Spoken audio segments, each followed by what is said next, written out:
தமிழ்நாட்டில் பெண்களுக்கு பாதுகாப்பு இல்லைன்னு இங்கே நான் வாசலில் பிஜேபிக்காரங்களை பாதுகாப்பு கொடுக்குறாங்க. அவங்க பாதுகாப்பு கொடுக்காத வரைக்கும் உங்களுக்கு நல்லது. ஏன்னா ஏதாவது ஒரு கட்சியில் 1,00,000 பேரில் ஒருத்தர் இடுப்பு கிளினா அங்கே 1,00,000 பேரும் இடுப்பு கிள்றாங்க. நான் என்னை அரசியலுக்கு அழைத்து வந்தது ஜெயலலிதா அவர்கள்.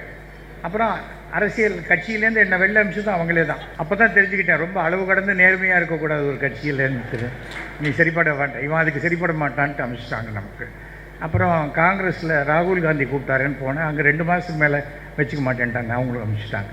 என்னடா எல்லா இடத்துலையும் அனுப்புகிறாங்கன்னு பார்த்தேன். அப்புறம் பார்த்தா நானே வெளில வரணுங்கிறதுக்கு ஒரு கட்சி இருந்தது, அதுதான் பாஜக. 2008 என்னை கட்சியை விட்டு எடுக்கிறாங்க. நான் குத்தாலத்தில் குளிச்சுட்டு இருக்கேன், அது அதிமுகவில். கட்சி விட்டு தண்ணியில் அந்த வாட்டர் ஃபால்ஸில் கீழே அங்கே ஒரு சுனை இருக்கும், அங்கே குளிச்சுட்டு இருக்கேன். ஆனால் உங்களை ஏடிஎம்கேலேருந்து தூக்கிட்டாங்க என்ன அப்படின்றாங்க. அப்படின்னு நான் கையை காமிச்சிட்டு ஒரு முழுக்கு தான் போட்டிருந்தேன், இன்னும் 2 முழுக்கு போட்டு ஏந்து இருக்கிற வரைக்கும் நல்லது, இல்லாட்டா ரொம்ப நல்லது அப்படின்னு ஏந்தேன். ஏந்தோடனே ஃபோன் அடிக்குது. ஃபோன் அடித்தா ஹலோ அப்படின்னேன். என்ன பிரதர் தூக்கிட்டாங்க போல இருக்கே. யார்?